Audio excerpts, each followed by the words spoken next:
can you feel it? Can you feel it? Listen, it's very, very simple, man. It's very, very simple. It's Saturday night. This is the Tony Cutillo Show. Make sure you like and subscribe, but can you feel it?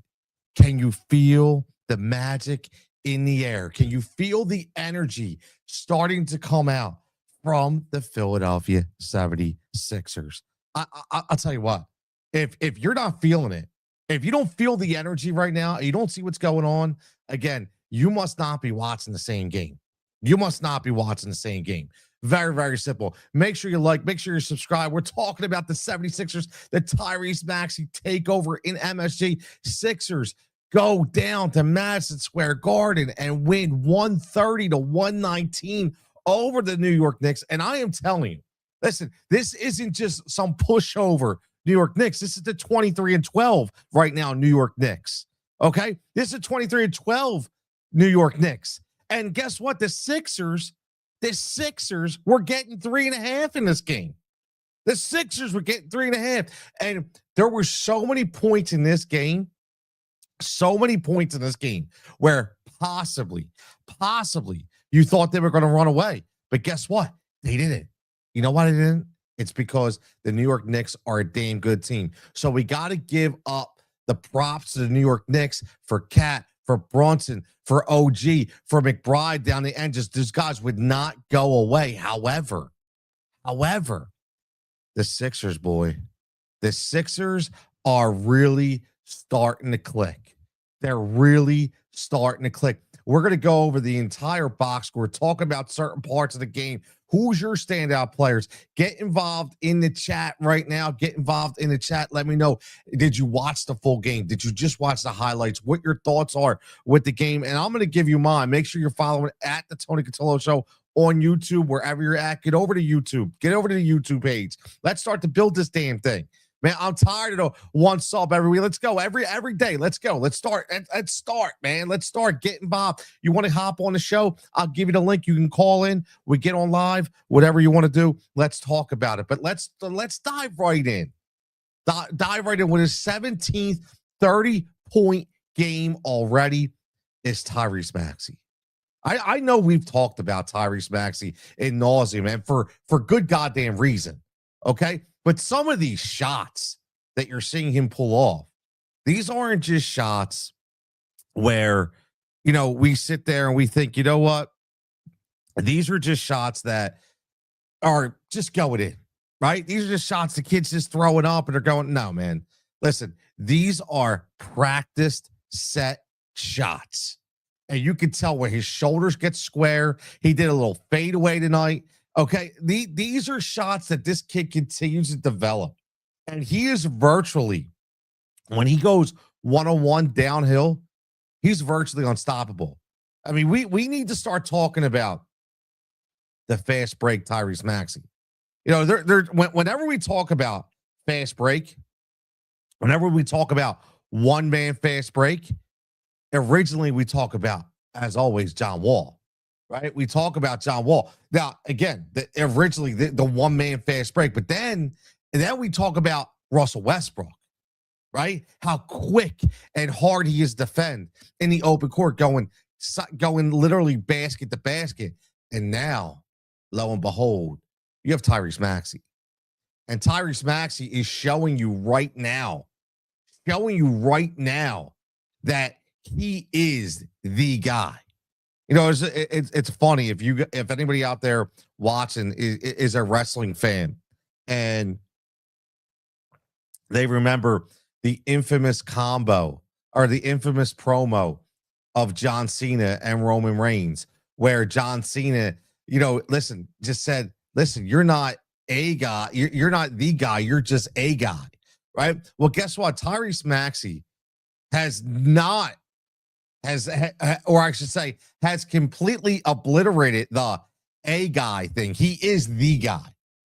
And I'll tell you, it is infectious throughout this entire team.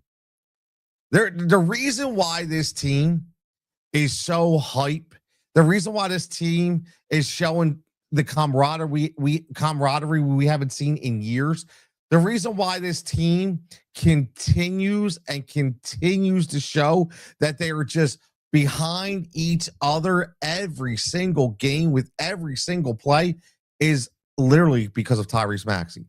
It is because of Tyrese Maxey. And there's so many things that we can point to in this game, the way he's changed the course of this team. Okay? We can literally go through every single one where he's changed the course of this team. Tonight, 37 minutes, 36 points, shot 63 and a half, just go 64%. Okay, shot 67% from three, 6 and 9 from three. I mean, the Sixers tonight shot 47% as a whole from three. I mean, they were just off the charts. Gets the line to a 450%. He gives you a +6, still gives you 8 boards, gives you 4 assists, gives you a steal and 2 blocks. Right? 2 blocks. The Sixers had 10 blocks tonight. And here's the best part. The Sixers had 10 blocks. And guess what? Embiid had 0. Dembona had 0. Maxey had 2. Edgecombe had 2. Paul George had 2. McCain gets 1. Barlow gets 1. And Quentin Grimes gets 2. If you think about that, what does that tell you? That tells you that these kids and these vets, they ain't quitting.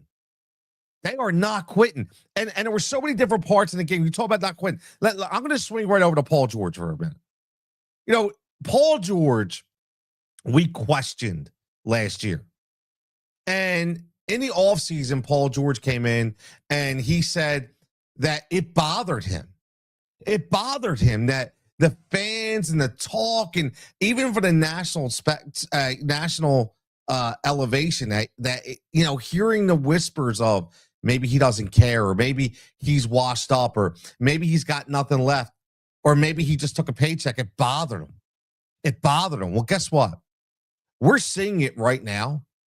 We're seeing right now that he wasn't lying, because there's a total different buy-in right now. It's a PG-13. And I know, listen, all the basketball purists, first of all, before you start chiming in and, oh, he should care, he's getting 30 million. Listen, stop. Just get that out of your head right now. Let's just look at this without those goggles on, the basketball purist goggles on. You have a guy right now who's a veteran in the game, a guy who's been around, he's been on good teams. And he comes here and he gets paid. I get it. That's what everybody does. Okay. He's not the only guy to get a paycheck in the NBA. Okay. So let's stop. But however, for him to do things that I'm watching him do, they are unlike Paul George that we've seen in the past 3, 4, even 5 years. This is Paul George reinvented. What I mean by that is not from the offensive side, but from the defensive side. Listen, I can't tell you, in my opinion, how important it is to watch Paul George stand in the paint and take a damn charge. Like, you give me the footage, okay? Give me the footage in Clipperland where Paul George took a charge like that hard. This dude's bought in. He's bought in, and he's bought in for good reason. And I will continue to say this, and I will continue to beat his name, but you got to give Nick Nurse a ton of credit here. You know, he said he's going to figure out a way to make everybody happy. His job is to figure out a way to get all these guys playing the right way. And you're watching it. Listen, if you just pop on a Sixers game and you watch, you heard Joel at the end talk about moving the ball. It is all about ball movement. It's all about ball movement. But the best thing about the ball movement is you're watching everybody react on the opposing team. I talked about this on the previous live where we talked about a team that has 4 closers, if all healthy. 4 guys on this team that could close out a game at any given time. I talked about that. And what you're seeing now is you're seeing opposing defenses. They don't know who to go after. And when they do, they're leaving somebody open and they can't react quick enough. When they're playing this high-low game with Joel, With the Joel Embiid that we're seeing right now, kicking it back out to the perimeter, kicking it back out to the wing, and then you got a team that's going to pop off 40 to 50% from three on any given night. I'm telling you right now, this is a goddamn hard team to defend. It really is. I'm telling you, and it's all starting to click. It's all starting to click. You're watching it now. And guess what? The best thing about, we just talked about Paul George buying in, but guess who else had to buy in? The big man. The big man had to buy in. Okay, PG-13, we knew how to buy in, but Joel Embiid, if he's healthy, has to buy in. Because you know what we didn't see tonight? We didn't see that floppiness in the middle of the key. We didn't see that big rainbow swing and dribbling off his foot and dribbling off his leg, right? We didn't see any of that. What we saw tonight was a big man that was looking to swing. We saw a big man that was looking for an outlet, and he found it. Okay? And guess what? The best thing for him is not only to find an outlet, but if that outlet executes. And that outlet was executing.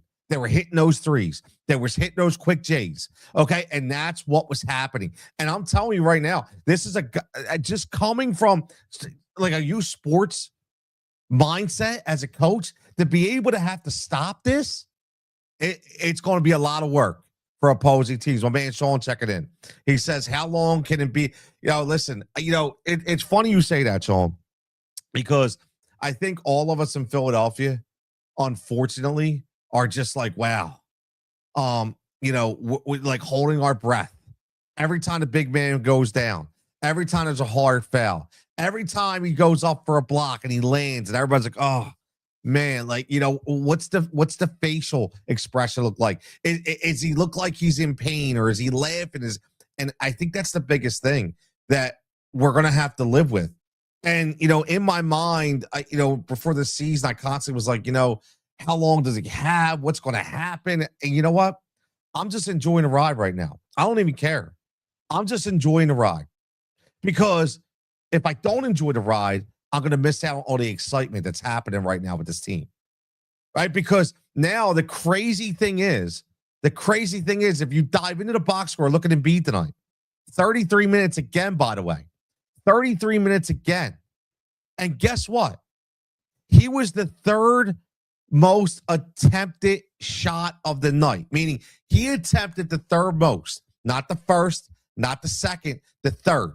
You had Tyrese at 22. You had VJ at 16. You had Embiid at 15. Okay? We're just talking about shots at the perimeter. We're just talking about field goals. Okay? And 9 of 15, he shot 60%. Here's another important thing, Sean. Only 1 3-point attempt. That's what we want to see. Got to the line 12 times. I will say this. Now that I look at it and I watch this version of Joel Embiid, and I look at what Joel is doing as bought in, the first thing that says to me in my mind, the first thing I look at is this guy, honestly, if he could just get down in a box and sit at the perimeter and swing, he could do it on one leg, and he's still good enough to make this team successful. That's what I'm looking at right now. As long as he's not the guy who wants to go up at the top of the key, as long as he's not the guy who wants to do the backboard dunks and all the crazy shit, I get that at the end of the game, I'll let it go. But what I mean is, if he really wants to win and really wants to build this team, he could do it with one leg. He can, if he buys into the swing, if he buys into the enthusiasm, which he has. And I love every minute of it. I'm so down. That's why I'm doing these post games. I love it. And honestly, the mindset is, even if they lose the game, again, I'm not saying we're going to compete for a championship. I'm not even looking at that right now. What I'm looking at is we got our 19th win.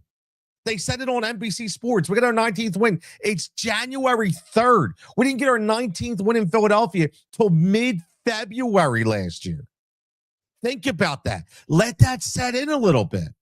My man C checking in says Sixers can play off season. I said I like them to win the East at plus 1,100, 11-1. C has got them at Probably not going to happen, but I don't feel quite as dumb about it at the moment. And see, you shouldn't. You shouldn't. Because I've said this before. Looking at the Eastern Conference, who's the team that just goes out and says, wow, I am absolutely terrified of this team? I don't think there is that team. And I'll be honest, looking at the way this team has played, and I'm not looking at highlights. I'm watching every freaking minute. I'm watching every minute. Okay. And there's not a lot of people that watch every minute. Okay. And I'm being honest. There's some great content creators and reporters that obviously do. But there's other people that just pick highlights and they talk. I'm watching every minute. Right? Just like my man Sean Bernard, watching every minute. Okay? That dude's watching every minute. He's watching the game, just like I am.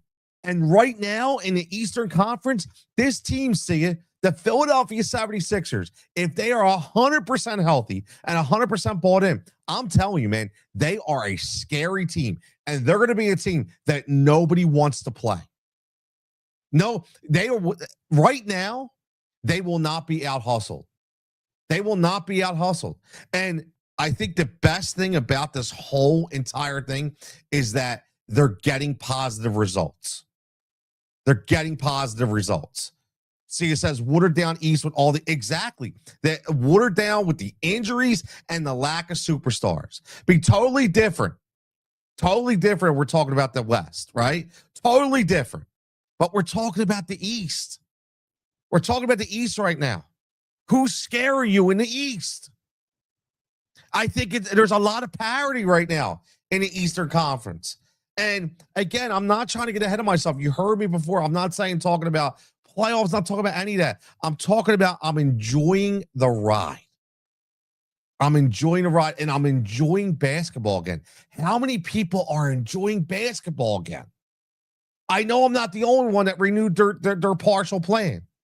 Okay? I know I'm not the only one. And I didn't do it in the offseason. I did it after watching the first 5 games. I called up my girl Jess and was like, Jess, I got to get back in. I got to get back in. And I did. And that's why I'm down there for 17, 18 games. I'll be down there Wednesday night. Can't wait. I'll be down there the following Friday night. Can't wait. Because it is a different vibe. And a lot of it is because we haven't had it in a long time. We had bits and pieces, but it's all starting to come together, man. It's so exciting. It really, really is. It's so exciting.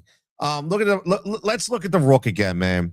Most minutes of the night, 41 minutes and 5 seconds for VJ Edgecombe, 26 points, 10 of 16, shot 62.5%. The other night shot 66.7%, I think. The other night.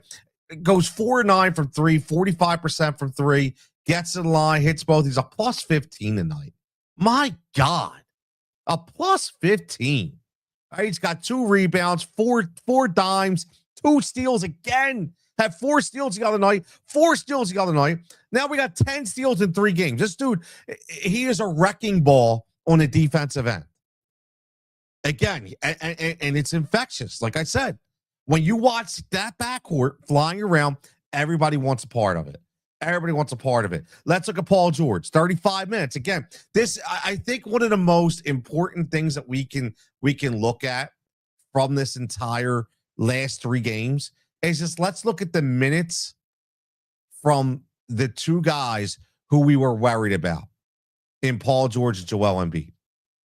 And you're talking about these guys, I know it's not back-to-backs, but every other night they're playing the games and they're playing meaningful minutes and they're bumping it up. I mean, you're talking 31, 32, 34, 35 minutes for Paul George and Joel Embiid. Paul George, 35 minutes, 15 points, 45% from the arc, from the perimeter, and then 60% from beyond the arc. Gets to the line 3 times, 2 or 3. +5 gives you 8 rebounds. But again, fills up the stat sheet. Paul George, 15 points, 8 boards, 6 dimes, and then he gives you 2 blocks. And he had 5 fouls. I'll be honest with you, I like the 5 fouls. I do. If everyone, why you like the 5 fouls? Do I like the 5 fouls? The dude's getting into it. It's getting physical. Like we were all talking about Paul George maybe bitching out most of the time, getting out of the way.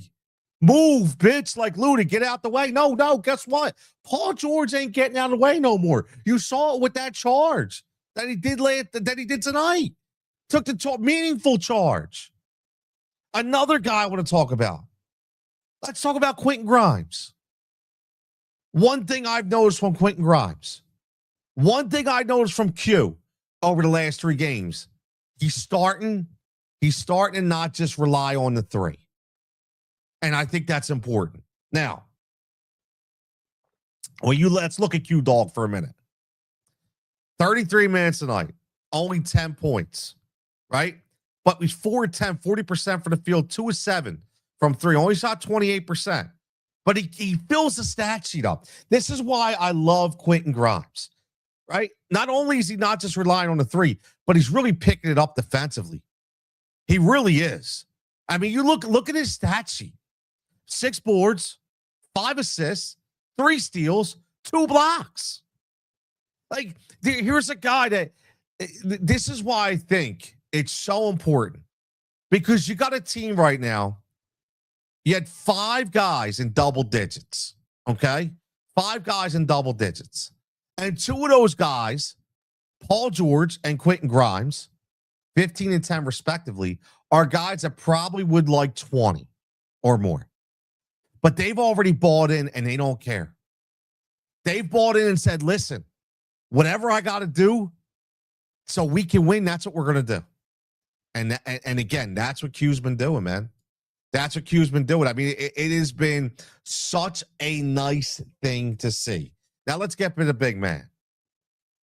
Joel Embiid, 33 minutes, 26 points, 9 of 15, 60% from the field. Only shot the 1. But again, he gets the line 12 like we talked about. But he gives you 8. He gives you 10 boards. I'm sorry. 10 boards. You get two offensive boards, 8 defensive rebounds. He gives you 10. Also gives you 5 assists. 3 turnovers. I'll take it. It's not 5. It's not 7. It's not 8. You know why it's only 3? Because he's not swinging in the paint again. He's not sitting up at the top trying to make a move, trying to get the isolation. No. What he's doing is he's popping from the key, which we want him to do. And tonight, you saw him get a little more physical. I think a lot of that was Cat, right? And Mitchell Robinson. I think he likes to bang with those dudes, right? And I think he likes to flex a little bit. And I think a lot of that was because of that. And listen, that's great for us, right? That's great for us for Philadelphia. That's great for us for the Sixers team.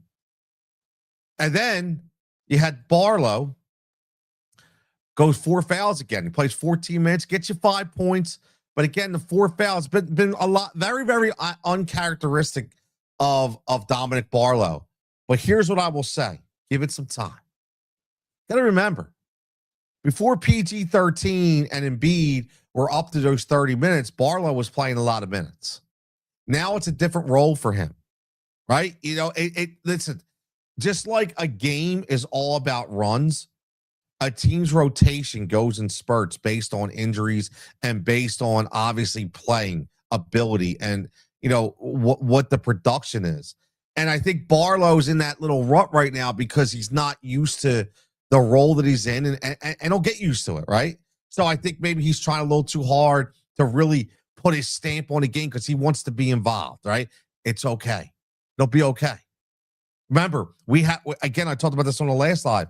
I mean, tonight you had Jabari Walker playing some meaningful minutes, right? You're playing some meaningful minutes. So it gives you 9 minutes off the bench, but still gives you 4 points. Pops off 3 rebounds, right? Had a couple really, really good moments in that game. Really good, energetic drives, defensive and offensively plays, you know, in this game. But the man that's going to be so important when he comes back to even fuel this team even more was sitting there in a black jumpsuit. That's Kelly Oubre, right? That's Kelly Oubre. Hasn't even been in there yet, right? Listen, I'm so excited. I really am. I can't stop being excited for this team. My man Javon checking in. Says Embiid was quietly efficient on this road trip, shooting at like 50% or more in 3 games. Javon, it's exactly what I said before you hopped on. And I think you'll agree with this. I was talking about earlier when I first got on about him buying in and allowing other players to be more involved and him swinging the ball instead of, to the wing or the top, or obviously instead of swinging the ball himself and getting into trouble. We're seeing more of Joel pop and shoot than drive and go off our foot. We're seeing him, if he doesn't have the shot, we're seeing him right away hit the cutter or hit the wing. And I think that's why he's more efficient, because now that's allowing him to get even deeper, because teams are trying, again, they can't really double team him anymore because there's so many options all over the court. So now he's got the luxury of having a more higher percentage, and he's really perfecting, again, because of his health getting better, perfecting that top of the key shot right on the elbow, man. He's money. And the pump fakes, man, the pump fakes are ridiculous. Like, everybody's falling for the damn pump fake. They really are. And he's going to go to the line 10, 12, 13 times every game because of that pump fake, if he's playing 30 plus minutes. But yeah, I mean, quietly efficient is a nice way to put it. And again, I just think that's because he bought in. Everybody's bought in right now. Everybody's bought in. And as long as these young boys keep exerting that energy into this team, which I don't see going away anytime soon, the sky's the limit for this team, man. Number one's got to be health. All right? Number one's got to be health. Number two is consistent energy. Because sometimes, even if you're not the most talented team in the world, you can absolutely, especially in basketball, out hustle your opponent. And if you out hustle your opponent, not only physically does it wear you down, it wears you down mentally as well, because you're so worried about, what can I do now? This team just wants it more. And right now, the Sixers want it more than anybody. They really do. And the crazy thing is, not only do they want it more, they're having a ton of fun doing it, man. Like, they are having a ton of fun doing it. They are ruffling feathers everywhere they go. And it is so nice to see. So nice to see. I mean, you look at, and again, let's look at, again, we play a really good New York Knicks team that we're going to play multiple times. Okay, coming back, and you look at Jalen Brunson, who pops off 30 plus again, 31 and 30, and basically just 35 minutes. Again, though, he got to the line 12 times. Huge. Cat, 33 minutes, 23 points. But it was the other guys that, that the Sixers really didn't let hurt them. They did a really good job down low on Mitchell Robinson. Not saying he's an offensive threat, but on the glass, he only had 5 rebounds. That's it. He only had 5 rebounds. That's unlike Mitchell Robinson, right? OG, who started to heat up. Listen, he was 3 of 5, started to heat up a little late, but still 19 points. Only got to the line 4 times. Mikal Bridges only gives you 12 points for 36 minutes. Again, good. Listen, you're starting to see. I said this earlier. I'm going to continue to say it. You're starting to see the more Paul George gets healthy, the more his defensive prowess comes in to play. And I don't think people know and realize how good of a defender Paul George was and still is if he's healthy. And I think that's extremely, extremely important. Now, let's just look at the standings for a little bit, because Sia popped in earlier. He talked about the East, and listen, we all talk about the East, saying, who are we worried about in the East? Who is that team that's running away in the East? And I'll be honest with you, a team that I look at, and again, I told you before, I'm not like projecting play all that. I'm just looking at who the teams are that can hang. Now, listen, the Sixers, they just knock off the top dogs in the Atlantic Division, right? Essentially the second best team in the East by record in the in the New York Knicks, and stymied them a little bit, right? In their own home in MSG. It gives them their third L in a row, right? Sixers' third win in a row. Boston 21-12. Jaylen Brown having an unbelievable first 30 plus games, man. Unbelievable 30 plus games. However, I'm not shaking in my boots. I'm not shaking in my boots. The Detroit Pistons. Let's talk about the Detroit Pistons. Because that's the team. That's the team, in my opinion, that we look at like the 76ers. We talked about energy. We talked about enthusiasm. You're getting that out there in Detroit. Cade Cunningham looks like a man possessed out there. Cade Cunningham looks like he is on a mission out there in Detroit. So you're at 25-9, you're seeing Detroit. But again, another younger style of a team that's got a lot of speed, a lot of enthusiasm, a lot of energy. And I think that's something that you can't discount. You just can't. Orlando, to me, extremely inconsistent. You know, I look at the Sixers right now, right? Let's do this.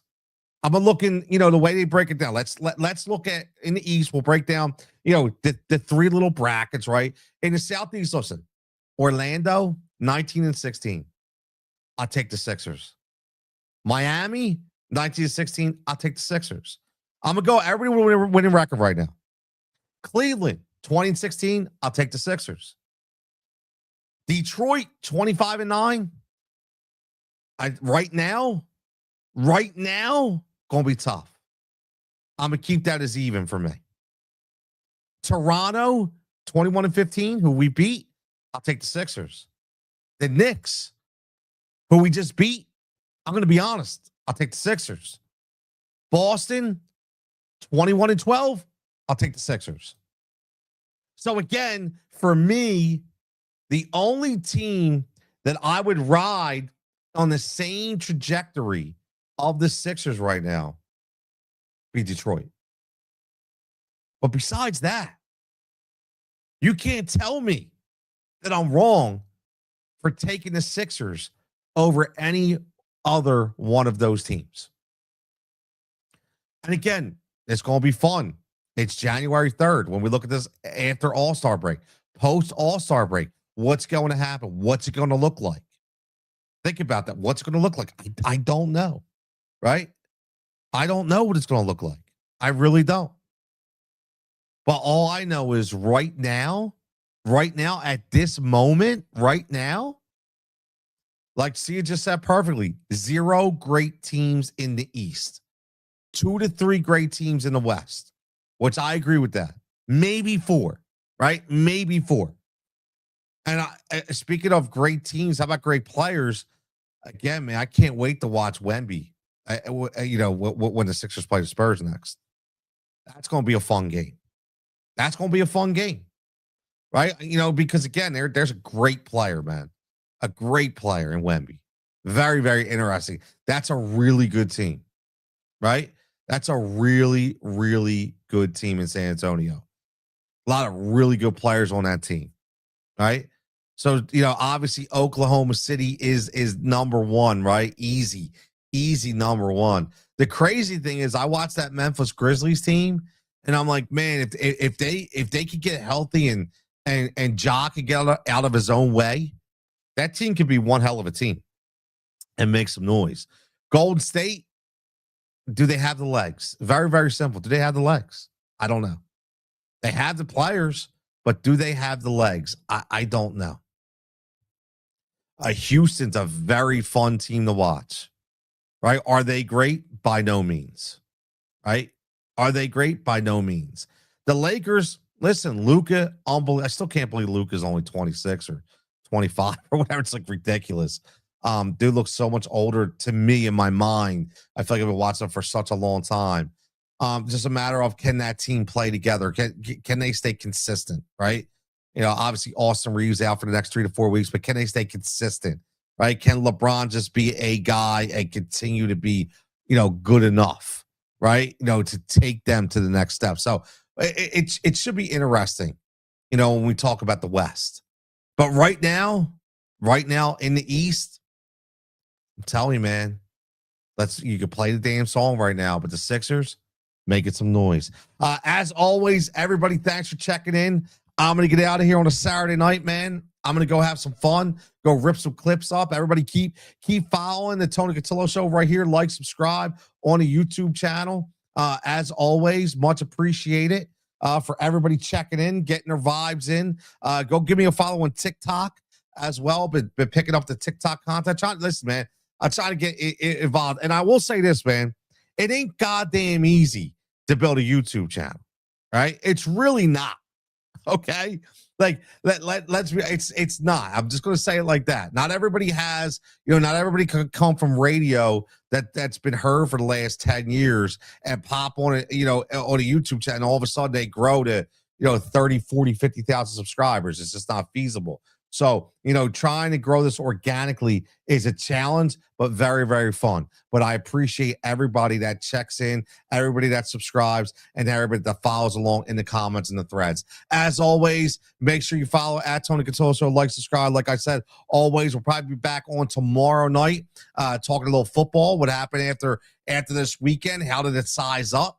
Right? Talk about a little Eagles game, talk about some other stuff that's going on. But at the end of the day, we'll be right here like we always are. Everybody, like always, stay safe, stay healthy, and we'll catch you back here next time.